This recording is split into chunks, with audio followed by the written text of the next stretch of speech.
or during the Industrial Revolution, it was grim. People worked 12-hour days, 7 days a week for a chicken feed that could barely support their families.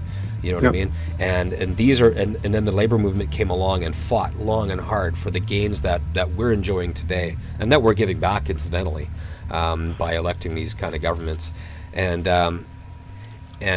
it's just very important to note that every time we lose ground, we can give up an inch, and it's going to easily give up an inch, but we're going to have to shed blood to take it back.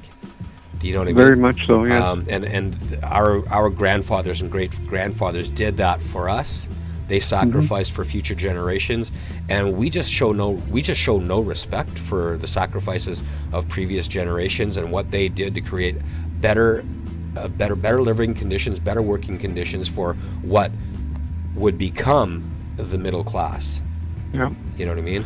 And there wasn't always a middle class. There was no. In extreme... fact, it only began with people like Ford, great capitalist, but also somebody who understood the economics of production and consumption. Absolutely. When someone asked Henry Ford, Henry, why do you pay the people that do the very unskilled rudimentary jobs on your assembly lines, why do you pay them more than you absolutely have to? Because it's true, he paid them more than market value to build his cars. And he said, if these kind of people aren't making money, who's going to buy my cars? Right? Right. Exactly. So I think it was Buckminster Well, but Fuller that's exactly the situation that's exactly the situation that obtains in the U.S. now. Yeah. They don't have the cash to buy the stuff that blah blah this circular thing, because they've broken the circle of the flow of cash or the flow of value in the economy, and the what it's driven by is the great capitalists have decided that their bottom line is more important than the functioning of the economy. So they cut and cut and cut on the labor side.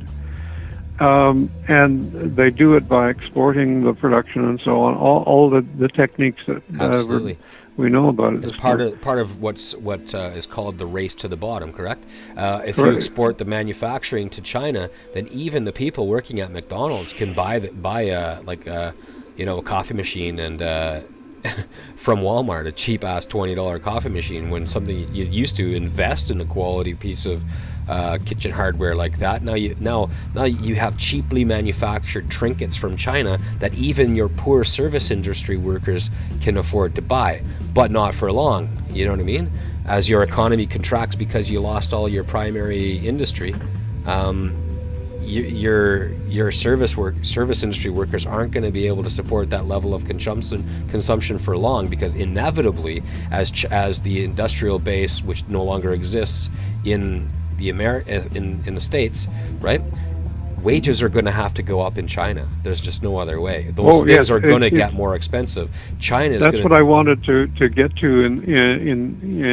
That is that this process has gone so rapidly that China is now moving out of this peasant phase, and so is India and several other. I mean, basically all of the Asian low wage societies are now moving into the middle class, and it's causing a secondary disruption.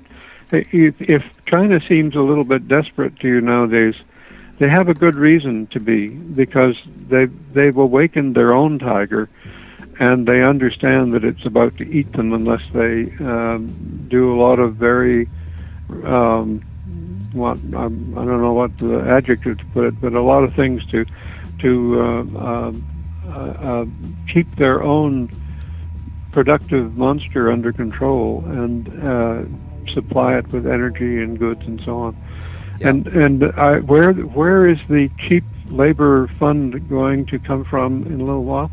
It seems that it's going to be Africa. Now, this should be good news for Africa, but for the rest of the world, and Africa included, it means absolutely devastating ecological pressures, for one thing, and it also means that the whole economic system is going to go topsy-turvy again. Interesting. I've never really thought about that before, principally in places like Canada and the U.S. Sorry? I've never really thought about that before. I never really thought that the industrial base from China would relocate itself to a cheaper labor market. Well, I just it's not going to that, happen immediately, because they've still got, the Fox Pro and things like that, but filled with people who are basically in industrial revolution type of labor markets. But you can see that the thing is, India is a better indicator, I think, because it's got a freer market. And in India, the middle class is absolutely mushrooming, and very soon they're going to have like 500 million middle class people in a country that used to be a peasant economy, and they're going to have all kinds of really serious problems about things like food supply, water supply, every kind of basic social and industrial resource. Yeah, no, it's going to be crazy. Like with the emergence of those markets in India and China, we're talking about 2.5 billion people that are suddenly going to be wanting to drive cars as their standard of living increases, right? And are going to expect to be entitled to that because everyone measures their standard of living and consumption against that of the United States, which, although in a state of decline, they still represent the the paragon of lifestyle, and that's what they look to. And I mean, it's going to be interesting to see how this develops. But one thing for certain is that unless we as Canadians start considering these geopolitical and world economical dynamics, we're going to get left behind. We're going to be we're going to lose our our middle class, and we're going to strictly be supplying resources to the hungry economies, the emerging economies in Southeast Asia. That has already happened. That's what. China is now I'm not sure if the primary, but one of the very large investors in the tar sands and in the pipelines, especially the one to the west coast. Absolutely. And this has happened essentially without any discussion, or just because the Conservative government, among others, just don't believe in limiting this kind of shift. They think that it's all wonderful and it will, Gavin, work out to the best for everyone. You've certainly opened up a can of worms by relating this back to something we've been talking about here on the show, which is the Enbridge pipeline and the tar sands in general. Can we take another real quick music break and come back and pick your brain about those subjects? Sure. Okay, let's do that. Let's go to Lexo and the Leapers. You saw the balloons. You were there.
and that was Lexo and the Leapers with Alone, Stinking, and Unafraid. And I'd like to dedicate that song to Nathan Cullen, okay? Because he is definitely at least alone and unafraid. I don't know about Stinking, but if it was up to the other candidates in the NDP leadership race, they would certainly say that because of his idea about cooperating with the Liberals. You know what I mean?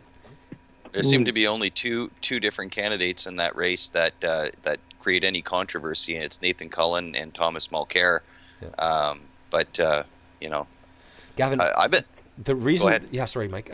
The reason I wanted to A, play that song, and B, discuss Nathan Cullen is because you brought up exporting our resources to China. We're just gonna build a pipeline from the tar sands to the coast, and we're gonna tank that bitumen over to China for them to upgrade it, process it, sell it to whoever they want, use it for themselves, and all we're really going to do is, here in Canada, is dig it out of the ground and pollute the hell out of ourselves in so doing. Now, Nathan Cullen, of course, is the MP for Skeena-Bulkley Valley in British Columbia on the coast there, and his riding is the destination for that pipeline. So here we have a gentleman who clearly sees the danger of the Conservative plan for this country, and his beautiful riding is going to be bifurcated by an ugly pipeline and visited by many polluting oil tankers. And this is a guy who, beyond any other NDP leadership candidate in my mind, is making unseating Stephen Harper his main objective by embracing the idea of cooperating with the Liberals. What do you think of his plan to do that, Gavin? I'm of at least two minds about it. It's a very distasteful quasi necessity. I take this new poll that I referred to earlier as instructive in that there's at least a large constituency on the left for this. But having lived through more liberal governments than you guys have, I'm very cognizant of the fact that they're not a truly left wing outfit. I point to the simple fact of Paul Martin and his that's exactly really terrible government. I mean. It did what it would have had to do, which is good. But Gavin, let me interject here. You bring up Paul Martin, and I'm no fan of Paul Martin. I kind of found Jean Chrétien to be an acceptable prime minister, and I think his heart was in the right place. Clearly, he was further right than any of us here on the show would have liked. But Paul Martin was further right than Jean Chrétien. But even Paul Martin, as a minority prime minister, negotiated the Kelowna Accord with the natives, had introduced into his budget, which failed, the concept of universal daycare, so that single mothers wouldn't be trapped at home with kids they couldn't afford to feed on welfare. That is not someone that you can exactly compare to Stephen Harper, is it? No, but a few caveats. One is that the daycare program was very weak. It was just basically a gesture in the direction of something that needed to happen. And he was his true colors appeared in the draconian recovery budget of I can't remember what it was, but the one that basically produced the distorted federalism of today by downloading virtually everything that he could onto the provinces, and then claiming that he had saved us at the federal level. Absolutely, yeah. No, yeah, I wholeheartedly agree. Go ahead.